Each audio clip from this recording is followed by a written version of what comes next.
Hey everybody, Nick here, and today I got a review for you of this little guy right here. This is a Rod Olson M9 custom knife. So first off, I want to thank my buddy Andrew for sending this little guy along. This is a custom. I never would have gotten a chance otherwise because I don't generally look at him, but he donated this very generously to the channel, such that after I sell it, I just need to, well, give the money to charity, and that's great. That's win-win for everybody. So thank you so much for that, Andrew. Next thing, we'll do a little size comparison. This is not a huge knife. We can see here is blade length-wise, we're right around the 3-inch mark. And compared to the Delica, yeah, it's in that same ballpark here. Compared to the Ontario Rat number 1, Rat number 2, hey, I got it right that time. Again, it's in a very nice little size range here. Next thing, this is using a button lock. It is not an automatic knife. If I just press down the button, well, nothing happens. If I press down the button with the blade down, it'll swing out, but that's a different thing altogether. Or if I just hit the flipper tab, boom, knife's out there. But to unlock the knife, all you do is you press the button. Knife falls closed. That's kind of neat, right?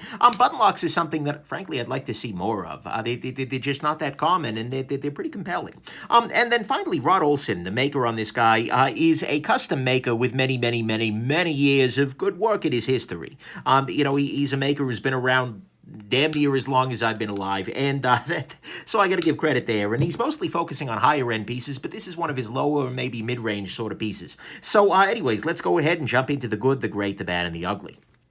So first off, on the good side, I do like the size of this guy. It's a nice smaller knife. I tend to like smaller knives, but it's a very nice size for everyday carry. I found that this was really no problem to throw in the pocket, and comparing it, in terms of folded length, it's a little smaller than your Delica. So to me, at least, that's a very nice little size here. And it's good to see customs that are still being made in a smaller size range. So there you go. Next thing, the clip on this guy is pretty good. You can see it's a nice long clip here with a nice ramp and some nice spring to it, which means this is very securely in the pants. Absolutely 100%. So that's good.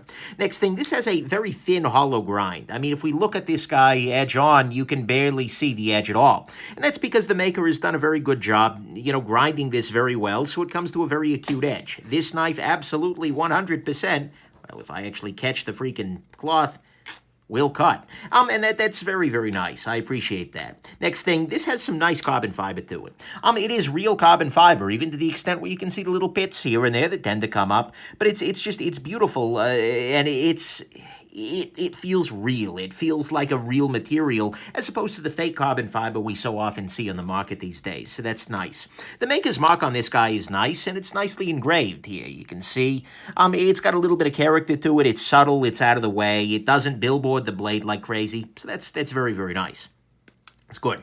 Next thing, I gotta say, button locks, like I said, is seriously underutilized these days. It's a great mechanism. Yeah, okay, maybe it's not the world's most robust mechanism if you're freaking, jabbing into pig carcasses and hanging weights off it. But the thing is, it works. It works very nicely. And in fact, the other thing is it's got some handedness issues, but it's fine to operate, I think, for lefties as well. So, I like button locks. I think they're great. And they should be used a whole lot more often than they are. So that's good. Next thing, this has a very decent price point. For a custom knife, this is $450. So look, that's a lot of money, 100%. But the thing is, in the custom world, that's actually a lower end custom relative to some. So I appreciate the fact that this is coming in at a price that's not like, oh my God, my eyes are bleeding custom knife kind of pricing. So there you go. So that to me is the good, is that it's got a very nice price point here. It's got a button lock, which are really underappreciated, and this one's very well done. The maker's mark on it is very nice. The carbon fiber is good. It's got a nice thin hollow grind on this blade, a very nice clip, and a very nice size. To me, what's great about this knife 100% is the action on it. It is a great, great action. When you fire the flipper tab, it flips 100% reliably with zero wrist. And then when you disengage the button lock, this knife absolutely falls shut. There's no lock bar tension, there's no nothing. So a well-done button lock is going to fall well shut. And so that's kind of neat, I gotta say. And this is kind of one of the best button lock actions I've actually handled. And so that's a very nice thing. It's something I appreciate very much. So to me, at least, what's great about this knife 100% is that very, very nice button lock action with that beautiful free-falling sort of thing. So let's go on ahead and move on to what's bad here. So on the bad side, there are a couple of little issues, a couple of bigger ones. First off, there is no steel marking on this knife. I have no idea what steel this technically is. I suspect on the basis of looking at other people's, looking at other ones in the same time period, this is RWL 34, and indeed that seems to make sense from everything else, with the nice mirror mirror polish and everything like that, but they should be putting that on there. Next thing, this does have this exceptionally large pivot here. I mean, it looks like it might be a custom-made pivot or something like that, but honestly, I'm not a big fan of non-flush pivots, and I think this knife would have been maybe a little bit nicer, especially with the button lock here, had this been something that was a little bit more recessed or sunken. I'm not a huge fan of that. Next thing, this does have a little bit of lock stick here. Can hear it a little bit, but I'll say that this developed more strongly. It had some kind of a thick compound in the blade area there, and as I removed that during the cleanup, that's when that came out. Maybe it was an antioxidant kind of thing, and maybe it's just going to need to wear back in again. I don't know, but there is some lock stick here. Next thing, as you've probably seen a couple of times during this review, it is actually pretty easy to slide off this flipper tab. So I would have appreciated just a little bit of texturing on this tab. It doesn't need to be out of control. We don't need to go full Rick Hinderer on it, but the thing is, that would be nice, and that would make this guy more easy to reliably deploy. Then finally, on the bad side, this knife has a lot of sharp edges. What I mean by that is not only, for instance, the back of the blade here, the blade spine, etc., but also the inside of the scales are relatively sharp. You've got little sharp corners, although you can see that the maker has tried to round off a number of those guys, or at least I assume this was the maker. But still, there were a bunch of areas here where there were just sharp edges where I'd like there not to be. And so I kind of wish they'd spent a little bit more time on chamfering as making this knife, because as it is, it almost feels like there's kind of like he just stopped at a certain point. So that's good. By the way, you can choke up and use this as a finger choil. I think I forgot to mention that. But anyways, so that's to me what's bad here, is that there are a lot of sharp edges pretty much everywhere all over this knife that I'm not a big fan of. There is some lock stick here. The flipper tab needs a little bit of texturing. The pivot is kind of big and snaggy and protuberancy, that's a new one. And there is no steel marking on this guy.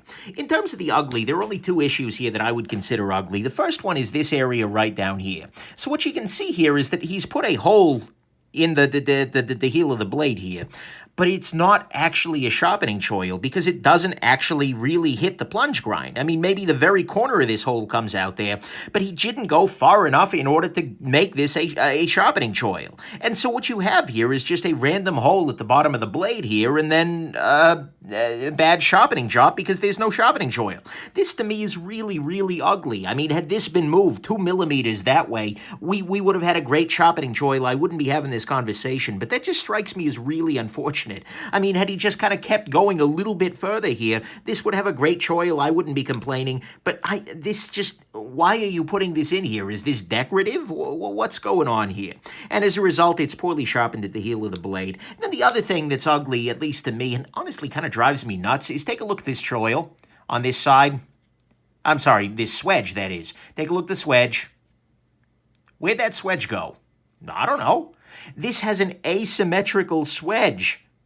And I no, at every level, my inner compulsion towards symmetry and order in the universe is just bucking at that idea. I think this knife would have been much more attractive had it been either the same thing on both sides, either with the swedge or without the swedge on both sides. But as it is, this just feels like, wait, what? Something's wrong here. There's a glitch in the matrix. And that to me is absolutely bothersome. That may be completely me being crazy, but it bugs the crap out of me. So at least to me, that is that's the ugly here, is it's got this asymmetrical swedge on there, which is really weird. And then it's got this fake sharpening choil that's not actually doing the job that a sharpening choil needs to do, well, still being a hole at the bottom of the blade. I don't freaking know. I don't get it.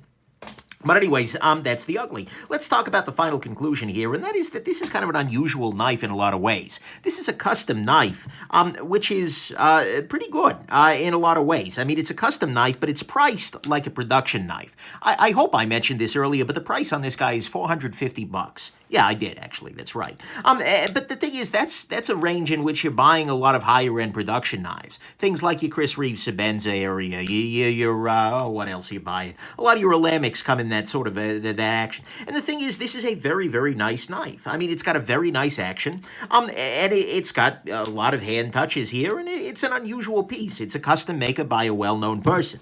It doesn't have a lot of the exotic materials used on the higher end. This isn't Damascus and Damasteel and all these kinds of crazy things like that. But it is very nice, and it's cool to see somebody making a custom knife that is affordable to somebody who is well, not historically able to buy custom knives. And so I respect very much that he kept that price down, and it's good to see these kinds of modest and mid-range pieces from custom makers. Yet at the same time, it's not that surprising that these aren't being made anymore. If you look around online now, what you're seeing from him, you see a lot of old, references on older websites for these guys in this kind of range, but a lot of it is higher end and higher end and higher end. He's gone much higher end based on his Instagram there, and that's not super surprising, because at some level, although I certainly acknowledge it's a nice little piece here, and especially if the little gripes are fixed, but this could probably be made a whole lot more cheaply by a production company. If he were to give this design to Kaiser or something like that, although they haven't done a button lock, but I'm sure they could, I suspect he could get something relatively similar for a much, much lower price. And so I think that there's less of a premium being placed on this is a custom knife made by a custom maker these days, especially in this mid to lower end. So, it's not a shock that he's going high end. But anyways, this knife, though, on the whole, for being a custom knife that is relatively inexpensive, is pretty nice. I mean, sure, I got gripes, the sharp edges, the choil, the asymmetricals, wedge, but the thing is, it's fine. It's a nice little piece. It's hard to review a custom, in case you're not seeing that right now in my struggles. But what this does tell me, even though you might not be able to buy this particular knife if you're not on Patreon, of course, this tells me that Rod Olson is a pretty solid maker, that this is a very nice little piece, and that I imagine his higher-end pieces, if they're made with the same kind of action and build quality as this guy are, particularly with a little bit more attention to those edges, are absolutely going to be great. So there you go. Hope this has been interesting to you. Thank you, Andrew, again, for giving me a chance to check this little piece out here, and have yourselves just an absolutely wonderful rest of your day. Bye now.